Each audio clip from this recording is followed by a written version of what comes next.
अस्सलाम वालेकुम जी फ्रेंड्स। आज का जो हमारा टॉपिक है वो है सेकंड लॉ ऑफ थर्मोडायनामिक्स। इसमें हम इंशाल्लाह रहमान जो थर्मोडायनामिक्स का जो सेकंड लॉ है इसको ब्रीफली इस वीडियो में डिस्कस करने की कोशिश करेंगे। ओके, तो यह स्टार्ट करते हैं अपने टॉपिक को बाकायदा तौर पर। बिस्मिल्लाहिर्रहमानिर्रहीम सल्लल्लाहु अला मुहम्मद सल्लल्लाहु अलैहि व आलिहि वसल्लम। Second law of thermodynamics. सबसे पहले हमें ये पता होना चाहिए कि थर्मोडायनामिक्स कहते किसे हैं। इस पर वो हमारी बाकायदा तौर पर वीडियो बनी हुई है, आप वो देख लें तो बेहतर रहेगा। तो मैं सिंपल ये बता देता हूँ कि थर्मोडायनामिक्स एक ऐसा प्रोसेस होता है जिसमें हमारे पास जो हीट या एनर्जी या टेम्परेचर वो मोशन में रहता है, यानी कि चेंजिंग होता रहता है। जिस तरह नाम से शो हो रहा है थर्मो, थर्मो कहते हैं हीट को, एनर्जी को या टेम्परेचर को। और डायनामिक यानी कि मोशन की हालत में चेंजिंग होते, कम कम या ज़्यादा होते रहे। तो ऐसा प्रोसेस जिसमें हीट या एनर्जी या टेम्परेचर चेंज होता रहे, कम या ज़्यादा होता रहे, उसको हम थर्मोडायनामिक्स कहते हैं। तो आज हम स्टडी करने लगे हैं second law of thermodynamics. Okay, तो सेकंड लॉ को डिस्कस करने से पहले हमें ये पता होना चाहिए कि फर्स्ट लॉ भी हम डिस्कस करते हैं, लेकिन हमें सेकंड लॉ ऑफ थर्मोडायनामिक्स की ज़रूरत क्यों पेश आई, हम सेकंड लॉ को क्यों यूज़ करते हैं। यहाँ मैं आप लोगों को आपके सामने दो रीज़न रखूँगा कि जिसकी वजह से हम फर्स्ट लॉ को डिस्कस करते हैं लेकिन हमें सेकंड लॉ की भी ज़रूरत महसूस होती है। फर्स्ट बात यह है कि जो हमारे पास फर्स्ट लॉ ऑफ थर्मोडायनामिक्स था, जो हमारे पास फर्स्ट लॉ ऑफ थर्मोडायनामिक्स है, ये ये हमें दो चीज़ें नहीं बताती। दो मेन रीज़न है वो मैंने इधर अर्ज करने लगा हूँ। पहली बात यह है कि ये हमें किसी भी प्रोसेस में डायरेक्शन की जो सिमत है, जो प्रोसेस की सिमत है, डायरेक्शन सिस्टम की जो प्रोसेस हो रहा है उसकी डायरेक्शन के मुतल्लिक हमें फर्स्ट लॉ ऑफ थर्मोडायनामिक्स नहीं बताता, जबकि सेकंड लॉ हमें बताता है। ओके, एक ये बात होगी डायरेक्शन की।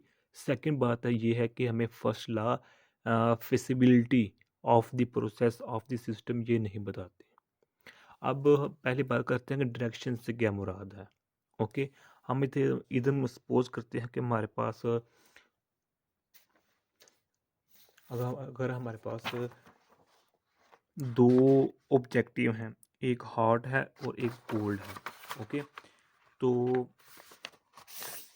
सपोज करें हमारे पास ये एक बॉडी है जो कि हॉट है यानी गर्म है। ओके, और ये बॉडी है जो कि कोल्ड है यानी गर्म ठंडी है। अब चूंकि हम जानते हैं कि जो हीट होगी या एनर्जी होगी वो हॉट बॉडी से कोल्ड बॉडी की तरफ मुंतकिल होगी, इसकी तरफ ट्रांसफ़र होगी। ओके, इसकी डायरेक्शन लेफ़्ट से राइट जानिब होगी, किसकी, हीट की या एनर्जी की डायरेक्शन। लेकिन हमें फर्स्ट लॉ ये नहीं बताता कि इस डायरेक्शन हीट की इधर से इधर होगी या इधर से इधर होगी। अकॉर्डिंग टू फर्स्ट लॉ के मुताबिक जो एनर्जी होती है, हीट होती है, वो कोल्ड बॉडी से हॉट बॉडी में भी जा सकती है। ये फर्स्ट लॉ के अकॉर्डिंग है। ओके, हालांकि ऐसा नहीं होता। ओके, तो ये फर्स्ट लॉ हमें डायरेक्शन के मुतालिक एग्जैक्ट मालूमात नहीं देता।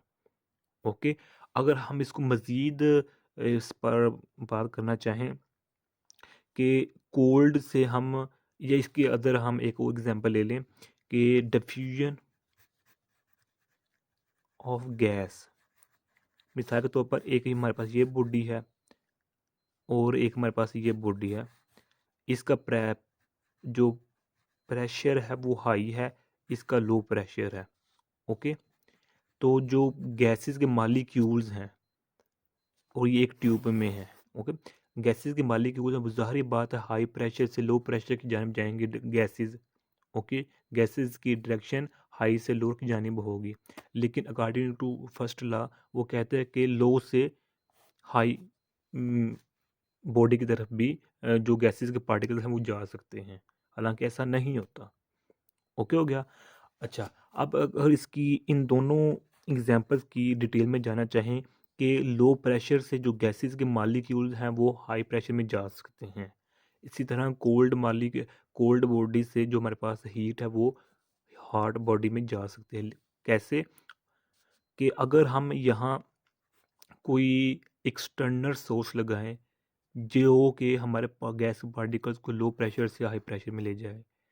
इधर भी हम ऐसा करेंगे, हम एक्सटर्नल सोर्स लगाएंगे जो कि हीट को इधर से ज़बरदस्ती लेकर हॉट कोल्ड की तरफ जाएगा, यानी कि ज़बरदस्ती जहाँ काम होगा एक्सटर्नल सोर्स से।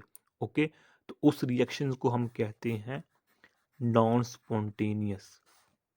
नॉन स्पॉन्टेनियस, TANEOUS,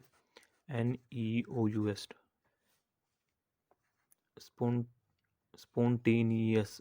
ओके, इसको हम नॉन स्पॉन्टेनियस रिएक्शन कहते हैं। इसमें हम एक एक्सटर्नल सोर्स लगाते हैं जो कि ज़बरदस्ती डायरेक्शन को चेंज करवाता है। हालांकि डायरेक्शन हॉट से कूल की तरफ हमेशा होती है, लेकिन जब हम एक्सटर्नल सोर्स लगाएंगे वो ज़बरदस्ती जो फोर्स ले लगाएगा हीट पर, तो वो हीट को कोल्ड बॉडी से हॉट बॉडी की तरफ मुंतकिल कर देगा। इसी तरह इस गैसेज के पार्टिकल्स वो लो प्रेशर से हाई प्रेशर की तरफ ट्रांसफ़र एक्सटर्नल सोर्स करवा देगा। इसको हम नॉन स्पॉन्टेनियस रिएक्शंस कहते हैं। ओके, एक ये बात होगी कि हमें फर्स्ट लॉ डायरेक्शन के मुतालिक एग्जैक्ट मालूमात नहीं देता, और दूसरी बात यह है कि हमें फेसिबिलिटी के मुतालिक नहीं बताता किसी भी सिस्टम के, किसी भी प्रोसेस के। अगर हम इसकी मिसाल लें कि हमारे पास ये एक हिल है, यानी कि पहाड़ी है हमारे पास, और यहाँ से पानी नीचे आ रहा है। ओके हो गया, नीचे हमारे पास ये ग्राउंड है, ज़मीन है। ओके, तो ऊपर से नीचे पानी आ तो गया, लेकिन अब नीचे से ऊपर पानी नहीं जा सकता। ओके, ये हमें ये फिजिबिलिटी इस प्रोसेस की हमें फर्स्ट लॉ ऑफ थर्मोडायनेमिक्स नहीं बताता। वो भी यही यही बताता है कि अगर ऊपर से नीचे पानी आ गया तो नीचे से भी ऊपर पानी जा सकता है। ओके, तो फिजिबिलिटी और डायरेक्शन की ये दो चीज़ों के मुतालिक हमें जो फर्स्ट लॉ है वो मुकम्मल नहीं बताता, मुकम्मल इंफॉर्मेशन नहीं देता कि क्या वाकई ऐसा हो सकता है या नहीं हो सकता। ओके, तो यहाँ हमारे पास पोटेंशियल एनर्जी होती है, यहाँ हमारे पास काइनेटिक एनर्जी होती है। ओके हो गया। अब हम अगर इसकी मज़ीद सेकंड लॉ की तरफ आएँ, ये तो दो बातें हो गई फर्स्ट लॉ के मुतालिक। अगर हम सेकंड लॉ के मुतालिक की तरफ आएँ, तो सेकंड लॉ में दो हम डेफिनेशन, जो बुनियादी तौर पर दो डेफिनेशन देखते हैं। एक है कैल्विन प्लांक स्टेटमेंट और सेकंड है क्लॉजियस स्टेटमेंट। ओके हो गया। कैल्विन प्लांक स्टेटमेंट के मुताबिक ये क्या है, दोनों डेफिनेशन एक ही हैं, इन दोनों का कंसेप्ट एक ही है, लेकिन अल्फाज का चुनाव मुख्तलिफ है। कैल्विन प्लांक, ये दो साइंटिस्ट थे। ओके, इनके मुताबिक no process is possible whose sole result is absorption of heat from a reservoir and complete conversion of heat into the work. यानी कि सपोज करें हमारे पास एक ये सोर्स है।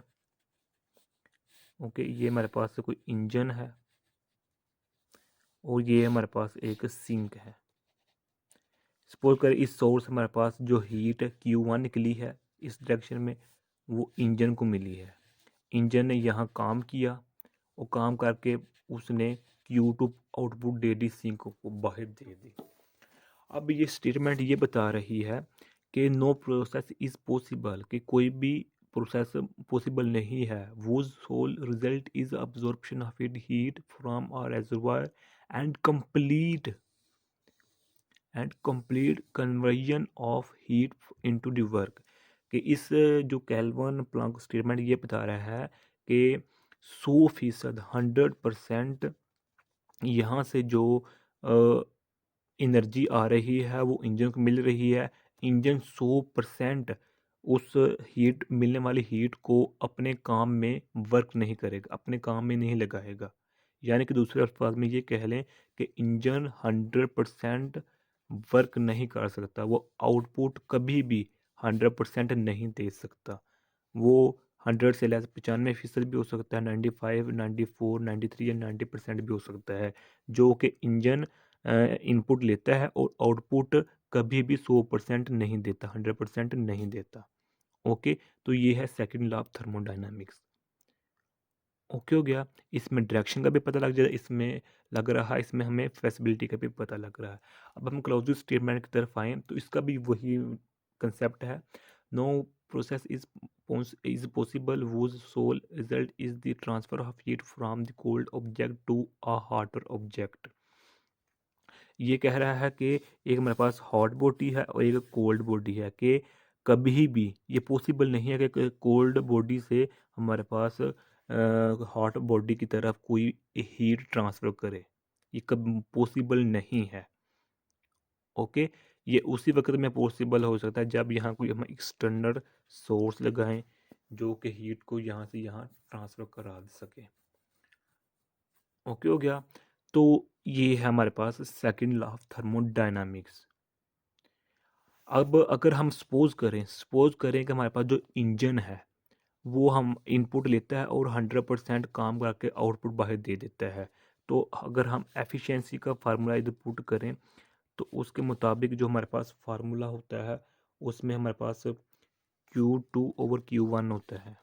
ओके, तो अगर हमारे पास ये एफिशिएंसी इज इक्वल टू 1, अगर हमारे पास इनपुट जो इंजन ले रहा है इधर से वो 100% ले रहा है और आउटपुट यानी Q2 दे रहा है वो भी 100% है, तो 100/100 क्या हो जाएगा?